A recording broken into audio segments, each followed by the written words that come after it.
Hello. My name is Paul Williams. I am the founder and president of Project HEURISTIC, a New Jersey nonprofit corporation.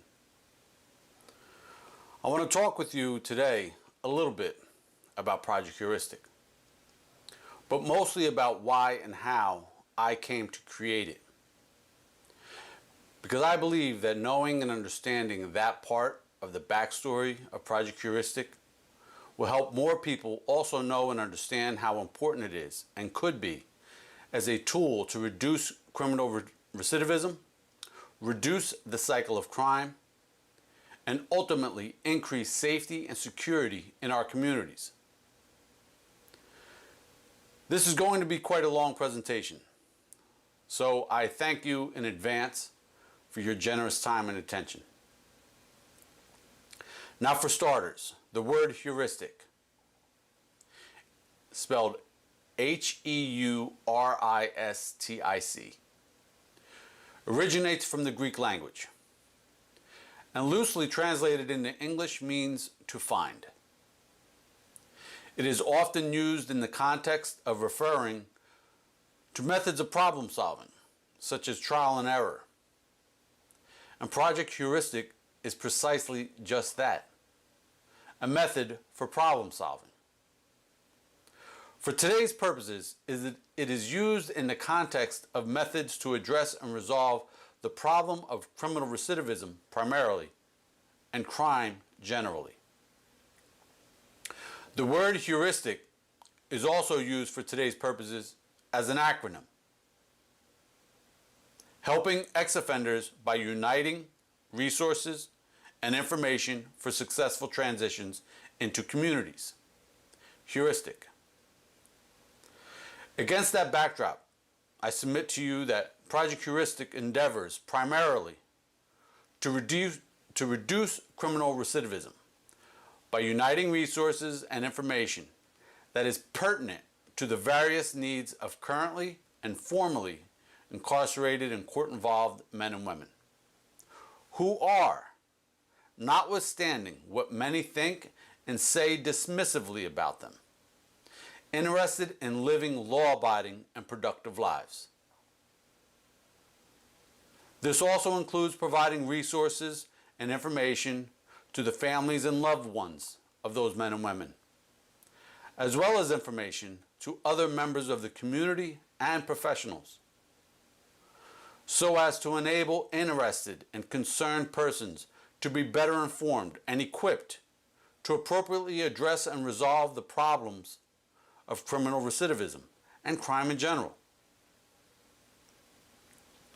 And it is very important to note that all of this is not only for the benefit of men and women who have committed crime or may commit crime. I say it is very important because I am all too familiar with what I'll kindly refer to as intellectually challenged comments and arguments that constantly come up in and around my community about coddling criminals, being soft on criminals, what we really should do to criminals, and other similar sorts of things that demonstrate the ever-present limit on knowledge and understanding of, or interest in, the cause of much of the crime and recidivism that plagues our communities. The ridiculousness of those comments and arguments, particularly as they completely defy informed logic, always remind me of how it is all too often tempting and easy to talk tough about and exact tough responses to crime and recidivism. The absolute fact is that history and data has more than abundantly revealed that since the so-called tough on crime and war on drugs politically flamed rhetoric and policies began about 50 years ago, we have not been able to arrest and incarcerate our way out of crime and recidivism.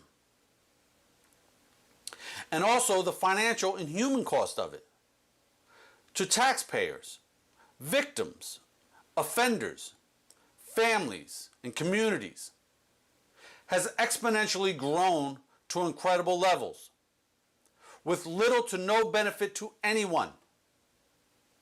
Think about that. I'll say it again. Little to no benefit to anyone.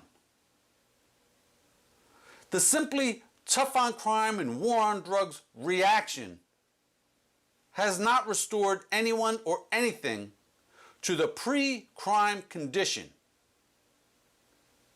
and has not itself produced any measurable reduction in the rate of crime or recidivism. I'll say that again too. Has not itself produced any measurable reduction in the rate of crime or recidivism. It's been practically meaningless, and in so many ways extremely expensive, even far beyond simply financial considerations. So with that in mind, a component of Project HEURISTIC also seeks to provide meaningful information to the general public as well. This is so that we are all better informed and equipped as we view issues, consider realistic and effective responses, and voice ourselves to our families, friends, neighbors, and public officials. The benefit of this is the increase in the potential for us all to get on and stay on the same page. If nobody else, innocent people and our communities benefit from assisting currently and formerly incarcerated and court-involved men and women. Project HEURISTIC strives to prevent crime and recidivism, instead of simply continuing to leave it to law enforcement and our criminal justice system to only respond to after the fact. Now, when I say I am the founder and president of Project HEURISTIC, and I describe generally what Project HEURISTIC is, I want to be very, very clear about something. I know that it all sounds really good, and at least on the surface looks really good, and may even be considered admirable. But even I will say that the reality is there is truly much more to be desired of the adequacy, effectiveness, and meaningfulness of my work in this effort. You see, Project HEURISTIC, incorporated in May of 2012, was something that I first had a concept of many years earlier, about 11 years earlier, 2001. And I had gotten the idea for the acronym from a teacher back then. It was never something that I believed I was at all really equipped to establish and build on my own. But I knew and understood back in 2001 just how invaluable some information, some resources could have been and could be to assist currently and formerly incarcerated and court-involved men and women, to reduce the likelihood of recidivism, and how nothing of the sort existed in my home area of Ocean County, New Jersey. I first publicly spoke about the need for prisoner reentry assistance 18 years ago, in December of 2002, at a forum on poverty before the Ocean County Board of Freeholders. I begged that something be done. I asked not that extra money be doled out, but from whatever money may be allocated to deal with the issue of poverty in Ocean County, that some of that money be specifically earmarked to assist the currently incarcerated men and women who are returning to our communities. My appearance and some of my comments was memorialized in a December 4th, 2002 article in the Asbury Park Press. Over the next 10 years, no public or private agency in Ocean County had taken up any notable effort to address the need for assistance to these men and women.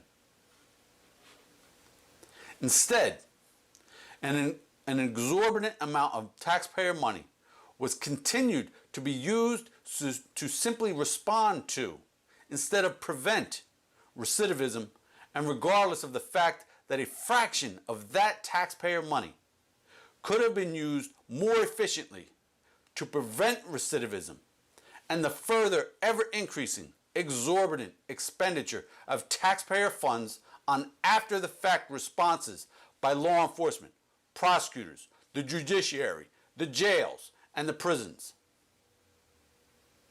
And this is to say nothing of preventing the untold numbers of additional victims of crime.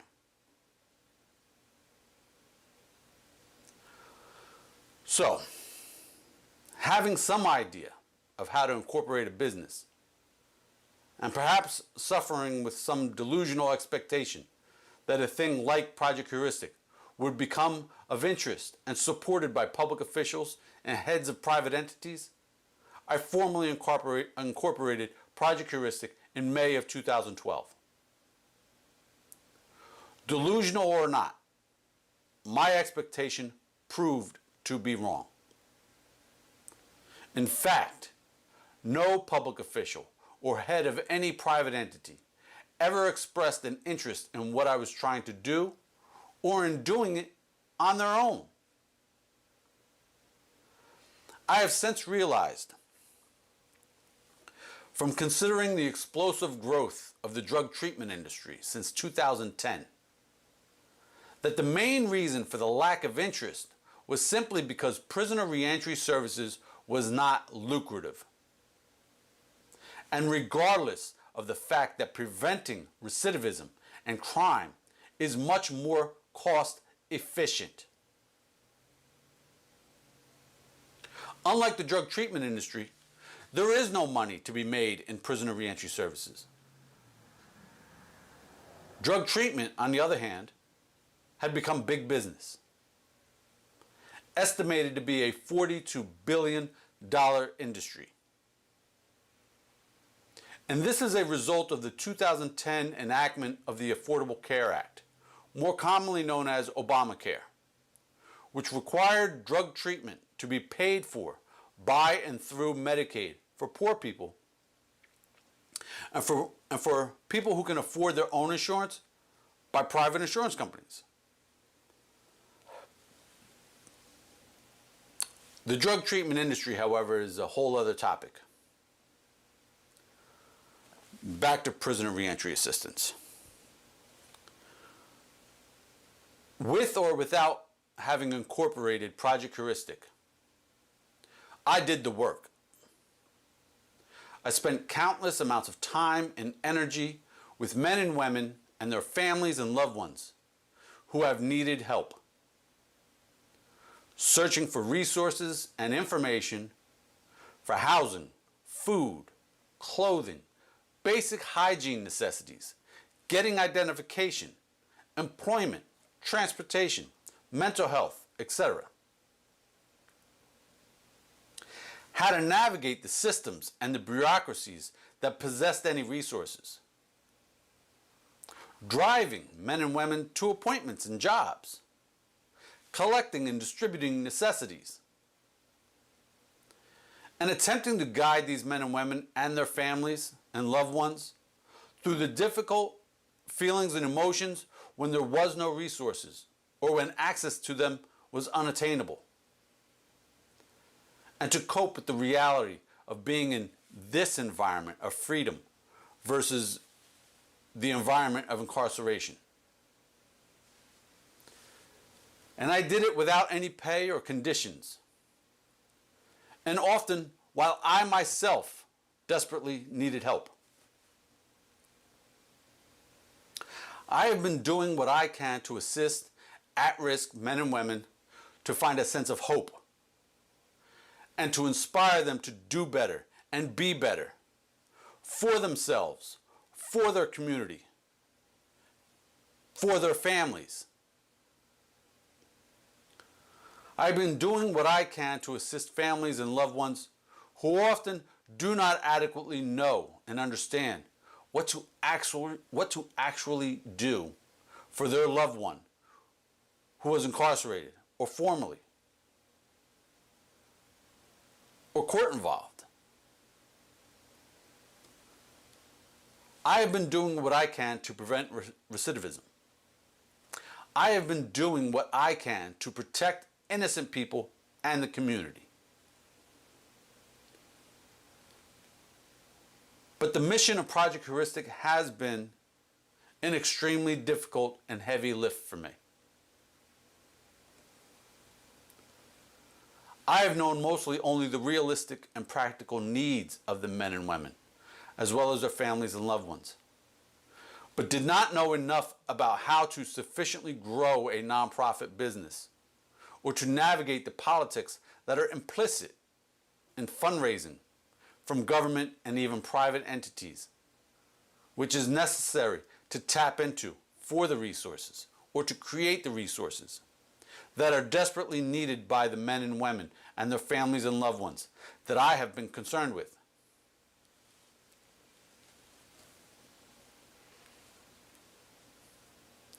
Ultimately, I was not successful at building the business of Project HEURISTIC and have only done as much of the work as I can under the circumstances. And sadly, I humbly and honestly tell you that it has not been even close to enough. This is why I say there is truly much more to be desired of the adequacy, effectiveness, and meaningfulness of my work in this effort. I have needed and continue to need help. Now, whenever I have spoken privately or publicly about Project HEURISTIC and what I do and have tried to do, I consistently get one particular sort of question. What made you get into this kind of work? I've never heard of anything like this in this area. You see, I'm going to digress for a moment. Ocean County is a largely suburban and rural area, situated along the coast of the Atlantic Ocean, and not particularly known for having high rates of crime or having any interest in creative and empathetic methods of dealing with crime and recidivism. But interestingly, as more and more of the children of its more affluent citizens began to be afflicted with the problem of opioid addiction and die from overdoses, there has been an ever-increasing empathy for drug addiction and an interest in creating methods of assisting those who struggle with addiction and the criminal behaviors that accompany it. There is interesting conversations to be had about why that same energy for empathy and creativity didn't exist long before. Like back when there was widespread addiction to crack. But that is also a whole other topic. The answer to the question of what made me get involved in prisoner reentry services, to be fully appreciable, is not necessarily a simple answer. But it does begin with the simple fact that I have been motivated by the realization of how the resources and information for prisoner reentry assistance could have avoided repeated instances of recidivism, victims, an unbelievable expenditure of taxpayer dollars for the arrest, prosecution, and many, many, many years of incarceration of one person in particular, who I have known all his life, but also many other men and women who could have and would have benefited from adequate, effective, and meaningful reentry assistance. The backstory of this one person in particular, I believe, is one of perhaps many perfect examples that there are for the need of the kind of assistance that Project Heuristic endeavors to provide. And I'm going to tell you a bit of his story. In many ways, his story is the sort that is often decried and dismissed as just another sort of sob story of someone with a troubled childhood.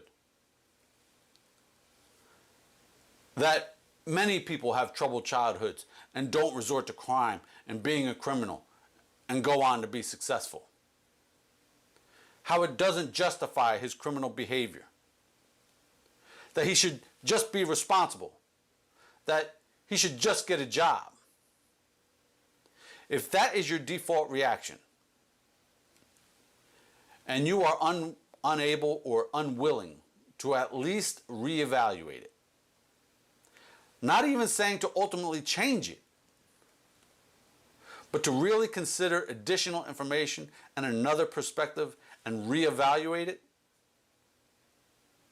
you may not want to hear the rest of what I'm going to say.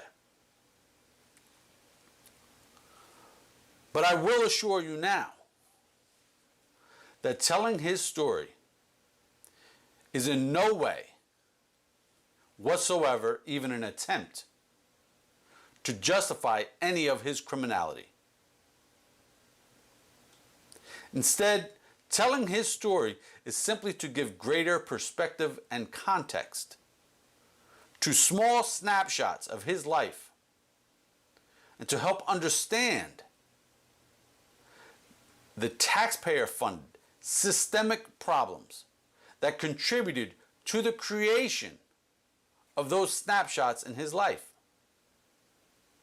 and how the failure and refusal to have prisoner reentry assistance contributed to the perpetuation of not just another snapshot of his life, but the creation of another victim of his recidivism. By understanding his story, we can grow to understand that the failure and refusal to have prisoner reentry services left and still leaves innocent people and communities vulnerable and susceptible to avoidable recidivism by him and other similarly situated men and women who desperately want to live law-abiding lives and be productive members of the community, but frankly may not have even a realistic basis to even imagine being able to ever achieve that. And so he and they resort to their own devices and sometimes succeed and oftentimes fail. They know all too often and all too well that many people, for a variety of reasons, will only perceive and treat them as an ex-con, and that their felonies are forever. So telling his story is not at all about making excuses or justification.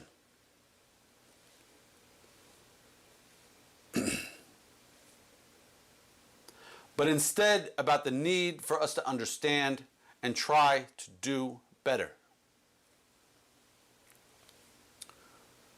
Now his story kind of begins even before he was born.